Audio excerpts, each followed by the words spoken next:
Bonjour à tous et bienvenue sur le JT du Coin, l'émission qui récapitule les actus crypto récentes.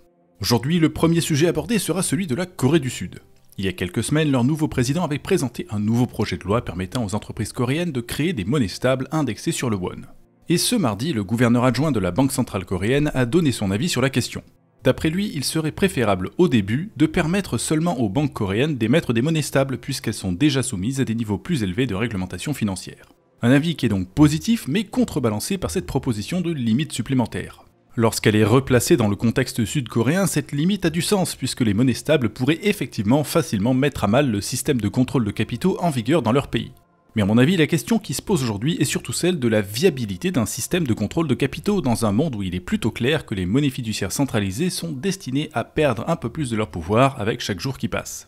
Quoi qu'il en soit, le gouverneur adjoint de la Banque centrale coréenne a également déclaré peu après qu'ils allaient continuer à travailler sur leur monnaie numérique de banque centrale. Tout cela laisse donc penser que cette idée de vouloir limiter la possibilité d'émission de monnaie stable est surtout une tentative de freiner un peu leur adoption, à défaut de pouvoir l'empêcher totalement, afin que la Banque centrale puisse préparer sa contre-offensive. Une approche qui est donc radicalement différente de celle qu'on voit aux États-Unis où tout le monde crée des monnaies stables et les marchés deviennent fous à la simple mention du mot stablecoin. Ce lundi, c'était la société Fiserv qui a annoncé le lancement de sa monnaie stable baptisée FIUSD en partenariat avec Circle et Paxos. Spécialisée dans les paiements et la finance en général, cette société capitalisée à presque 100 milliards de dollars a parmi ses clients plus de 6 millions de commerçants et 10 000 institutions financières. Et à partir de maintenant, elle offrira justement à ses 10 000 clients institutionnels la possibilité d'utiliser le FIUSD par le biais du réseau Solana pour effectuer leurs transactions. Ensuite, du côté de leur premier partenaire dans ce nouveau projet, c'est-à-dire Circle, cette semaine il n'y a pas eu d'événement particulier si ce n'est une augmentation du prix de l'action qui défie toute rationalité jusqu'à un pic à 300 $ pour une capitalisation de près de 60 milliards. À ce moment, c'était donc presque un x10 sur le papier pour ceux qui ont acheté avant l'arrivée sur les marchés malgré des revenus très largement insuffisants pour justifier même le prix initial de l'action. Quant à Coinbase, qu'on pourrait presque qualifier de société mère de Circle étant donné la répartition des profits issus de l'USDC entre les deux sociétés, le prix de son action a également augmenté de façon plutôt spectaculaire ces derniers temps, avec un pic cette semaine à 380 $ par action et une capitalisation d'à peu près 95 milliards. Mais contrairement à Circle, pour eux ça n'est pas uniquement justifié par des espoirs de performance future et une ambiance euphorique sur les marchés. Cette semaine par exemple, Coinbase a obtenu une licence MiCA au Luxembourg. Elle peut désormais opérer en toute légalité dans l'ensemble des pays membres de l'Union européenne, ce qui n'était pas tout à fait le cas auparavant puisqu'elle ne disposait que d'autorisations spécifiques à certains pays. Et Coinbase n'est d'ailleurs pas la seule plateforme américaine à enfin décrocher sa licence. Mercredi, nous avons appris que Kraken avait aussi obtenu une licence MiCA, cette fois-ci en Irlande, ce qui lui permet comme Coinbase d'augmenter la quantité de pays européens dans laquelle elle propose ses services. Au même moment, Kraken a par ailleurs annoncé l'arrivée de sa nouvelle application pour les paiements internationaux baptisée Krak, qui permet de payer instantanément et gratuitement avec un compte que l'on peut remplir en utilisant de la crypto, une carte bancaire ou un virement.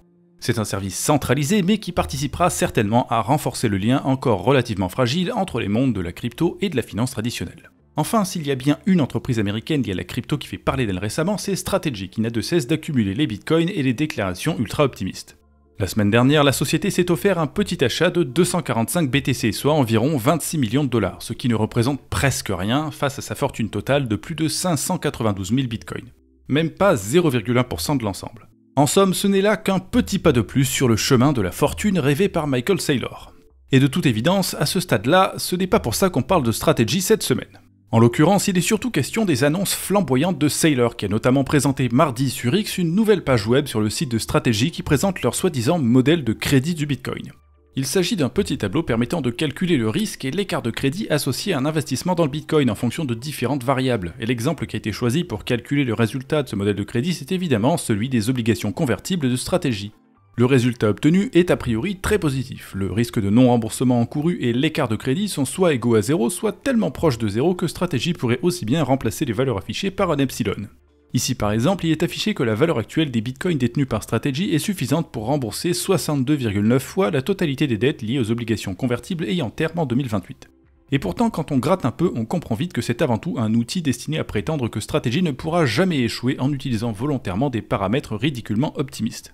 Par défaut, il est indiqué notamment que le bitcoin aurait une volatilité annualisée de 45% et un rendement annuel de 30% jusqu'en 2032. Or, le Bitcoin a encore aujourd'hui des périodes où la volatilité touche 70%, même si on est encore loin des sommets à 150% comme autrefois. Et sur la question du rendement annuel, on ne peut affirmer qu'une chose, c'est que ça ne peut pas rester éternellement à des niveaux aussi élevés. En fait, on peut même se servir d'un outil pour calculer les intérêts composés pour visualiser la courbe. Mathématiquement, c'est essentiellement le même calcul. Et donc si on achète un bitcoin à 108 000 $ aujourd'hui et qu'il gagne en moyenne 30% tous les ans, voilà le résultat au bout de 21 ans, qui devient par ailleurs encore plus amusant quand on double la durée. Alors pourquoi regarder le résultat au bout de 21 ans spécifiquement ? En fait c'est parce que Saylor, qui ne rate pas une occasion de protéger son fonds de commerce, a effectué une autre déclaration choc au cours de la conférence BTC Prague de 2025 qui a eu lieu juste avant qu'il publie ce tableau. D'après lui, Bitcoin aura pendant les 21 prochaines années un rendement annualisé moyen de 21% pour atteindre un prix de 21 millions de $ par Bitcoin en 2046. Une estimation particulièrement optimiste qui ignore totalement à la fois le reste du marché crypto et les caractéristiques inhérentes du Bitcoin pour se concentrer uniquement sur le prix. Comme on peut le voir sur cette diapositive qu'il présente un peu avant, il prévoyait déjà depuis quelque temps un Bitcoin à 13 millions en 2045 et par conséquent une capitalisation de 280 billions de $. Avec un prix à 21 millions, ça fait une capitalisation de 441 billions de $, soit à peu près x200 à partir d'aujourd'hui, puisque le Bitcoin a une capitalisation d'un peu plus de 2,1 billions. Mais pourtant, on peut déceler dans ce discours quelques incongruités. Par exemple, le fait que d'après lui, la valeur totale de l'ensemble des actifs mondiaux serait multipliée par 4 en 20 ans, ce qui n'est absolument pas garanti. Et tandis que l'immobilier verrait sa valeur multipliée par 4 également, ce qui laisse imaginer des prix au mètre carré de qualité parisienne au milieu de la Creuse, le prix de l'or, lui, ne serait multiplié que par 2, ce qui veut dire qu'il aurait d'après Saylor une performance lamentable. Et quant à toutes les cryptos qui ne sont pas Bitcoin, il semblerait qu'elles aient toutes disparu dans le futur imaginé par Saylor, ce qui est un peu fort de café étant donné que même en maintenant une dominance Bitcoin à 65% pendant 20 ans, si le BTC est à 440 billions de capitalisation, le marché des altcoins devrait quand même représenter 236 billions de $, soit plus de 5 fois la capitalisation de l'or sur son graphique. Enfin, ce qui m'intéresse personnellement, outre ces questions un peu absurdes basées sur des estimations plus ou moins sorties d'un chapeau, c'est les conséquences d'une telle capitalisation sur le Bitcoin au vu de ses caractéristiques techniques. Et là on va sortir un peu de l'information pour passer quelques minutes à réfléchir à une question que peu de gens se posent et qui me semble pourtant essentielle pour qui que ce soit qui se revendique des idéaux cypherpunk promus par Satoshi Nakamoto. À quoi ressemblerait le réseau Bitcoin s'il avait un prix vraiment extrêmement élevé ? Aujourd'hui, j'aimerais tenter d'imaginer ça, même si, tout comme celle de Saylor, mes estimations sont sorties d'un chapeau et ne prennent pas forcément en compte certaines subtilités parce que je n'ai pas le temps de faire un documentaire de 4 heures sur le sujet. Donc, étant donné que la blockchain Bitcoin a des capacités techniques très limitées, avec une quantité maximale de transactions par seconde qui semble préhistorique par rapport à une grande partie des autres crypto-monnaies, ça ne sera tout simplement pas possible de multiplier le nombre d'utilisateurs actifs par 200, comme Saylor a multiplié le prix.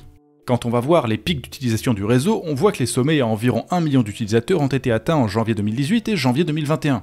Quand on va voir les pics de transactions quotidiennes, on a janvier 2018 et la deuxième moitié de 2024. Et quand on va voir les sommets des frais de transaction, on a les mêmes dates que sur les deux graphiques précédents. En d'autres mots, à chaque fois que le réseau dépasse un certain nombre d'utilisateurs ou de transactions, et c'est un nombre qu'on a déjà atteint plusieurs fois par le passé, il n'a pas les capacités techniques pour continuer de fonctionner avec des frais d'utilisation vaguement raisonnables. Avec un Bitcoin à 21 millions de $ et 200 fois plus d'utilisateurs, c'est-à-dire 100 ou 200 millions qui veulent tous publier des transactions, on pourrait facilement se retrouver avec des frais de transaction qui se comptent en centaines de milliers de dollars au bas mot, peut-être même en millions. Mais il est très difficile d'évaluer précisément ce résultat. Alors pour simplifier, on peut se baser sur un pic de frais de transaction moyen précédent. Si on prend celui de juillet 2024 qui était à 130 $ et qu'on le multiplie par 200, ça fait quand même 26 000 $ de frais moyens. Par conséquent, lors des pics de consommation, il ne serait pas raisonnable de se servir du réseau pour effectuer des transactions d'une valeur inférieure à quelques millions de dollars. Maintenant, si on regarde les périodes de faible affluence, il s'avère que le réseau Bitcoin est également largement incapable d'offrir au commun des mortels des frais de transaction véritablement abordables. En supposant qu'on reste à une valeur plutôt faible, comme c'est le cas actuellement puisque ça tourne autour d'1 $, immédiatement avec un x200, on se retrouve à 200 $, même en période de faible affluence. Peu importe que les frais de transaction s'élèvent à 200 ou 26 000 $, c'est beaucoup trop dans les deux cas. Les petits porteurs seront donc, de fait, exclus du réseau lorsque le prix du Bitcoin sera trop élevé. Il ne restera que les plus riches et les institutions. À ce moment, on arriverait à une situation bien étrange. Le commun des mortels ne pourrait plus acheter de Bitcoin que sur des plateformes centralisées et les seuls véritables détenteurs de Bitcoin seraient des entités qui seraient à la fois très puissantes et suffisamment peu nombreuses pour potentiellement s'organiser et tenter de prendre le contrôle du réseau. Quant aux mineurs de Bitcoin, dont on constate déjà une centralisation progressive au fil des ans, la situation serait par ailleurs particulièrement difficile. Bien qu'en 2046, il toucherait un peu moins de 0,1 Bitcoin par bloc, soit un peu plus de 2 millions de dollars avec un Bitcoin à 21 millions, le coût de production d'un bloc Bitcoin serait aussi astronomiquement élevé. Pour simplifier le calcul, je vais passer outre l'aspect économique et regarder la dépense énergétique dont la corrélation avec le prix du Bitcoin est relativement bonne. Si, tout comme le prix, on multiplie la dépense énergétique requise par 200 par rapport à aujourd'hui, on aurait une consommation annuelle par le réseau Bitcoin de plus de 35 000 TWh, c'est-à-dire un montant qui dépasse la consommation totale de la planète entière en 2023. Et je sais pas vous, mais à mon avis, l'humanité ne va pas réussir à construire une sphère Dyson avant 2045. Alors évidemment, les ASIC qui servent à miner du Bitcoin vont devenir de plus en plus efficaces et de moins en moins énergivores, mais pour compenser cet effet-là, la compétition entre les mineurs fait que le nombre d'ASIC grandira encore plus vite et les dépenses énergétiques continuera d'accélérer malgré tout, pour mieux coller au prix. On aurait donc d'un côté des institutionnels en petit nombre qui seraient propriétaires de la quasi-totalité des bitcoins, et de l'autre côté, des mineurs incapables de garantir la sécurité du réseau parce que l'humanité ne produirait pas assez d'énergie pour le faire et qu'en plus ça coûterait probablement beaucoup trop cher pour qu'ils puissent rester rentables. À cette situation, je ne vois que deux issues. La première, c'est tout simplement la mort, qui peut arriver de différentes façons. Il pourrait y avoir une attaque à 51%, comme il pourrait y avoir ce qu'on appelle une spirale mortelle, c'est-à-dire un exode soudain d'une partie des mineurs de Bitcoin qui ralentit suffisamment le réseau pendant très longtemps pour provoquer une chute majeure du prix du Bitcoin, qui finit elle-même d'achever les derniers mineurs présents. S'il n'y a plus personne pour miner des blocs mais que la difficulté est très élevée, la chaîne s'arrête et l'argent qui s'y trouve devient totalement inaccessible pendant un bon bout de temps. Et si ça ne se produit pas et que la chaîne continue de survivre tant bien que mal, l'autre possibilité que je vois, c'est l'assimilation du Bitcoin par les entités qui en détiennent la plus grande fraction. Car ceux qui ont le plus de Bitcoin sont aussi ceux qui ont le plus d'intérêt à ce que le réseau fonctionne. Et donc au fur et à mesure que les institutionnels prennent contrôle d'un pourcentage de plus en plus élevé des Bitcoins en circulation, il en serait certainement de même pour les parts de marché du minage de Bitcoin. Les fonds d'investissement et les États se doteraient de fermes de minage dédiées qui ne seraient pas destinées à générer du profit comme les mineurs que nous connaissons aujourd'hui, mais plutôt à empêcher la perte de valeur des bitcoins détenus par l'institutionnel en question.